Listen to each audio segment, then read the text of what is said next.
O Amazonas TV começa a exibir, a partir de hoje, uma série de entrevistas ao vivo com os candidatos ao governo do Amazonas na eleição suplementar deste ano. A ordem de apresentação dos candidatos foi definida por sorteio. Cada entrevista terá 10 minutos de duração, com mais 1 minuto para a conclusão da última resposta. Depois da entrevista, os candidatos vão continuar sendo entrevistados por mais 10 minutos no G1 Amazonas, logo após o Globo Esporte.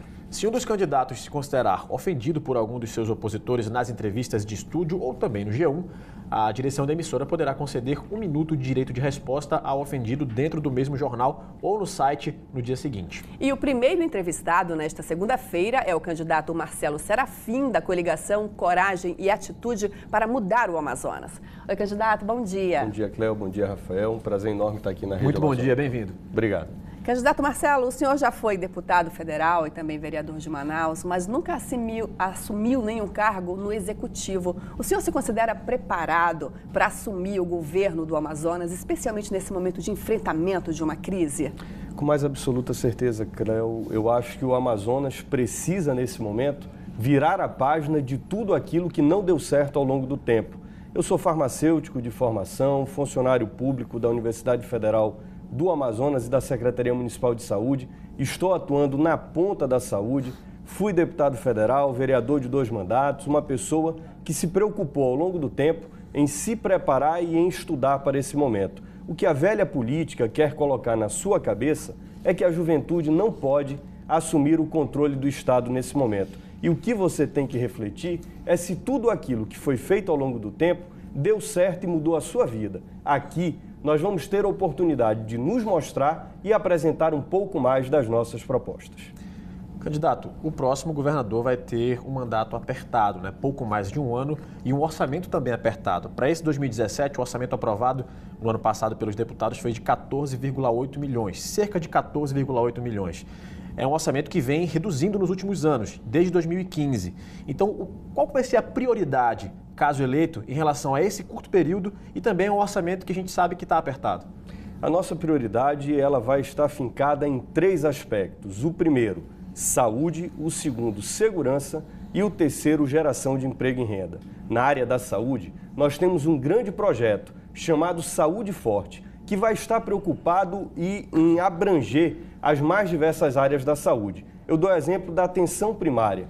Os municípios do interior do estado, em muitos momentos, não conseguem abastecer as UBSs daqueles municípios com os medicamentos básicos para hipertensão e diabetes. O estado vai auxiliar os municípios nesse momento, porque se nós não cuidarmos do hipertenso e do diabético na base, nós vamos ter a alta complexidade sendo comprometida. Além disso, nós vamos criar polos de saúde no interior, que tenham a condição de atender a média e a alta complexidade. O paciente que precisa, por exemplo, de uma cirurgia de vesícula, ele não vai ter a necessidade de vir para Manaus. Ele vai ser tratado dentro do próprio município dele. Na nossa capital, vamos nos preocupar em fazer funcionar as grandes estruturas de saúde que nós temos. É inadmissível que um paciente, para fazer uma ressonância, uma tomografia e, às vezes, um simples hemograma, tenha que ficar numa fila do CISREG, às vezes por meses, esperando essa solução. Dentro do campo das maternidades, nós vamos pegar uma de nossas grandes maternidades e transformá-la num grande centro de planejamento familiar. Eu trabalho na ponta da saúde, estou dentro da UBS do Morro da Liberdade e me corta o coração, Cléo e Rafael, e você que nos assiste nesse momento, ver todos os dias mães de 7, 8, 9 filhos que tentam fazer uma laqueadura de trompas e que não conseguem. O Hospital Universitário Getúlio Vargas será chamado para ser um grande parceiro do Estado e, junto com o Hospital Adriano Jorge, nós vamos resolver a fila das cirurgias eletivas dentro do Estado do Amazonas. É muita coisa que pode ser feita em 14 meses. Os nossos adversários tentam colocar na sua cabeça que não dá para fazer nada e nós vamos mostrar que pode ser feito. Candidato, o senhor fala do seu plano para melhorar a saúde, mas tem uma questão bem complicada. A gente vê nos últimos anos de crise aqui no Amazonas que vários funcionários da saúde, principalmente os terceirizados que prestam serviço, fazem manifestações, dizem que não estão recebendo o salário em dia, ou seja, a gente vê que há uma crise na saúde do Amazonas.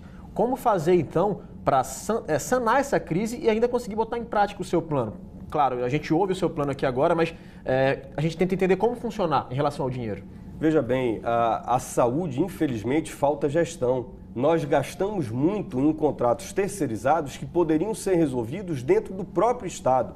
Eu cito aqui alguns exemplos. As nossas lavanderias, as nossas centrais de esterilização, elas são terceirizadas. Se nós fizéssemos elas dentro do próprio Estado, com a própria gestão cuidando, nós teríamos uma grande economia que poderia ser usada em outros setores. Além disso, Rafael, a nossa prioridade vai ser chamar os concursados do último concurso da Suzam. Nós não podemos ter profissionais terceirizados quando nós temos concursados para serem chamados. Fazendo isso, nós vamos estar tirando dinheiro das grandes empresas que levam a nossa saúde para os maus caminhos e trazendo para o nosso servidor público, valorizando o servidor e melhorando o atendimento da saúde. Se a saúde for bem gerida, nós vamos resolver o problema. O que nós temos hoje é que os nossos gestores de cima, governador e prefeito, entendem muito pouco de saúde. E eu, graças a Deus, pela experiência que tenho, pela vivência que tenho de trabalhar na ponta, dentro de uma UBS, sei que dá para fazer diferente. Com um governador que conheça da saúde, colocando gestores que entendam da saúde e que escutem a ponta da saúde, nós vamos resolver muito rapidamente o problema grave que temos de saúde pública. Candidato, vamos para outra área agora, também muito importante, porque é uma das grandes reclamações de quem vive aqui em Manaus. A gente mostra isso comumente aqui no Amazonas TV, que é a área da segurança pública. Uma das propostas do seu plano de governo é equipar o sistema. O senhor poderia explicar melhor como que isso vai ser feito e haverá recursos para efetivamente equipar o sistema de segurança pública? Um dos graves problemas, Cléo e Rafael, e você que nos assiste, que nós temos dentro do estado do Amazonas, é exatamente a insegurança. Nós precisamos dar segurança para o cidadão amazonense. O policial, ele tem que ter a estrutura para poder enfrentar o narcotraficante, para poder enfrentar o crime organizado.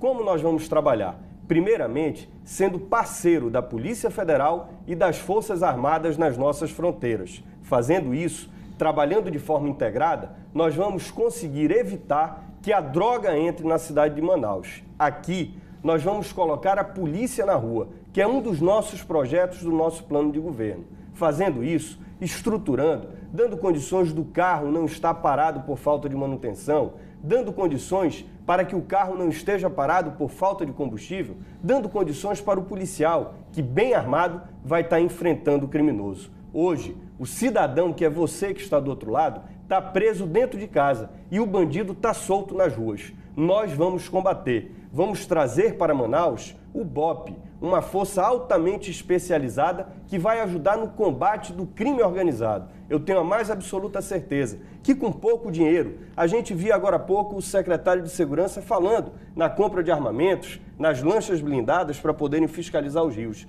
Não precisa de muito. O que precisa é de gestão na segurança pública. E hoje nós temos um governo que não faz gestão já há algum tempo na área da segurança pública. O bandido está solto e o cidadão que é você está preso. Há recursos, então, o senhor acha, para fazer isso? Não há grandes investimentos para você fazer. Você precisa treinar o policial e você precisa botar o armamento na mão do policial. Nós não podemos tratar bandido como cidadão. Bandido é bandido. Cidadão é cidadão.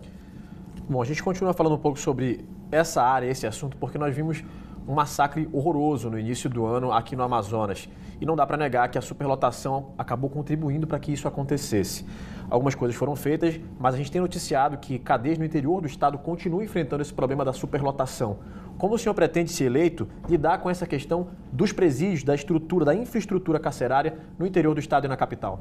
Primeiramente, a gente tem que chamar o Tribunal de Justiça à sua responsabilidade. Nós temos hoje muitos presos que são temporários, presos que não oferecem tanto perigo para o cidadão que nos assiste nesse momento. É importante que a gente analise cada uma das pessoas que lá está. Existem pessoas que já teriam que estar em liberdade e que não estão em liberdade. Às vezes, nesse último massacre, nós vimos pais de família que estavam presos por não estarem pagando a pensão alimentícia junto com aqueles bandidos que degolaram mais de 60 pessoas. Os nossos criminosos, eles fazem inveja ao Estado Islâmico.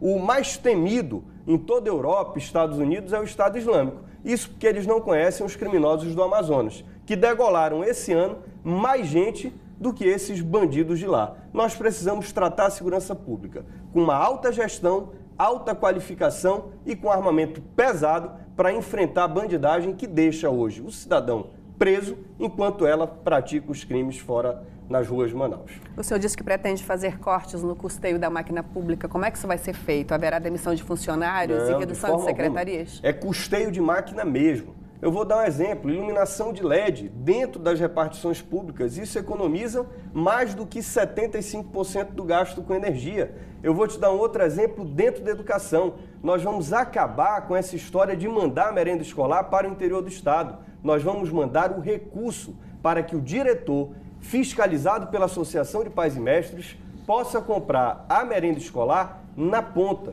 do produtor rural. Nós, fazendo isso, vamos estar acabando com um gasto importantíssimo, que é de levar essa merenda. Para que você tenha uma ideia, hoje o Amazonas gasta a mesma quantidade de dinheiro que gasta para poder comprar a merenda, para poder enviar a merenda. Um minuto, candidato. Com isso, nós vamos economizar mais de 40 milhões de reais, que serão destinados para que transforme esse dinheiro em bolsas de estudo para os nossos alunos da UEA, que saem do interior do estado e que vêm para a cidade de Manaus para estudar. Esse aluno vai ter todo o incentivo do estado e depois voltará para o seu município para que possa dar a contribuição. Eu quero, nesse momento, Cléo e Rafael, agradecer a oportunidade que a TV Amazonas nos dá de mostrar as nossas propostas. Eu quero ser avaliado por você, pelo que disse hoje, pelo que propus para o nosso estado. Você já está acostumado com os velhos políticos. Chegou a hora de dar uma oportunidade para a nova geração, uma nova geração bem intencionada e que quer fazer do Amazonas um estado diferente. Você sabe que do jeito que eles fizeram ao longo dos últimos anos, não deu certo. Chegou a hora da gente virar a página e seguir um novo caminho. Vote 40! Candidato, muito obrigado pela participação, obrigado por vir aqui com a gente falar sobre as propostas. Obrigada, Eu que boa agradeço. sorte. Muito obrigado.